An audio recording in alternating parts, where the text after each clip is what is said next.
नमस्ते, यो भिडियोमा चाहिँ म तपाईलाई न्युजिल्यान्डले जुन डिसेम्बर 8 बाट लन्च गर्न लागेको दुई प्रकारको सिजनल वर्क भिजा, एउटा ग्लोबल वर्कफोर्स र पिक सिजन्स बारेमा चाहिँ इमिग्रेसन्स न्युजिल्यान्डले एउटा नोटिस जारी गरेको छ, केही अपडेटहरू दिएको छ, त्यसको बारेमा इन्फर्मेसन सेयर गर्दैछु।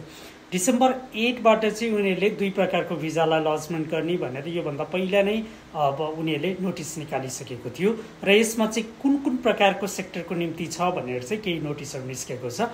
म यहाँ तपाईलाई डिस्प्लेमा पनि राखिदिन्छु, तपाईले यसलाई स्क्रिनशट पनि हान्न सक्नुहुन्छ र योबाट तपाईँ आफू क्वालिफाइड छु कि छैन भनेर पनि चेक गर्न सक्नुहुन्छ। ग्लोबल वर्कफोर्स चाहिँ 3 वर्षको भिजा रहन्छ र 3 वर्षको भिजा चाहिँ यी प्रकारको चाहिँ तपाईले जब अफरको निम्ति अप्लाई गर्न सक्नुहुन्छ भने पिक सिजन्स भनेको चाहिँ तपाईको 6 देखि 9 महिनाको भिजा रहन्छ। यो चाहिँ तपाईको उनीहरुलाई पिक सिजन्सको निम्ति जुन बेलामा उनीहरुको पिकिङ, प्याकेजिङ र हार्भेस्टिङको बेला हुन्छ त्यो बेलाको निम्ति चाहिँ उनीहरुले इन्टरनेशनल वर्कर हायर गर्नको निम्ति यो लिएर आएको भिजा हो पिक सिजन्स चाहिँ।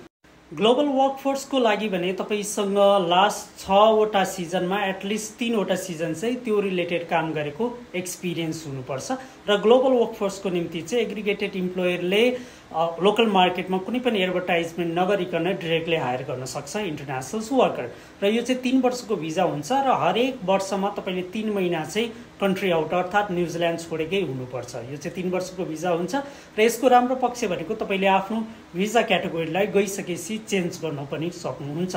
पिक सिजन चाहिँ तपाईको निम्ति पिक सिजन्सको बेलामा मात्र हायरिङ गर्ने हो। यो चाहिँ 6 देखि 9 महिना र यो चाहिँ तपाईको पहिला जो इम्प्लोयर हुन्छ इम्प्लोयरले लोकल मार्केटमा एडभर्टाइजमेन्ट निकालेर लोकल मार्केटमा उनीहरूले वर्कर नपाइसके पछाडि इन्टरनेशनल वर्कर लिएर आउनको निम्ति चाहिँ उनीहरूले इन्टरनेशनल वर्कर हायर गर्न सक्छन्। यो दुई प्रकारको भिजा छ। यसमा केही स्यालेरी थ्रेसहोल्डहरुका कुरा पनि छन्, पर आवर मिनिमम वेजेसका कुरा र यसको अलावा इम्पोर्टेन्ट चिज तपाईसँग कुनै पनि प्रकारको इंग्लिश प्रोफिसिएन्सी टेस्टहरु चाहिँदैन, इंग्लिश टेस्टिङहरु चाहिँदैन यो दुई प्रकारको भिजाको निम्ति।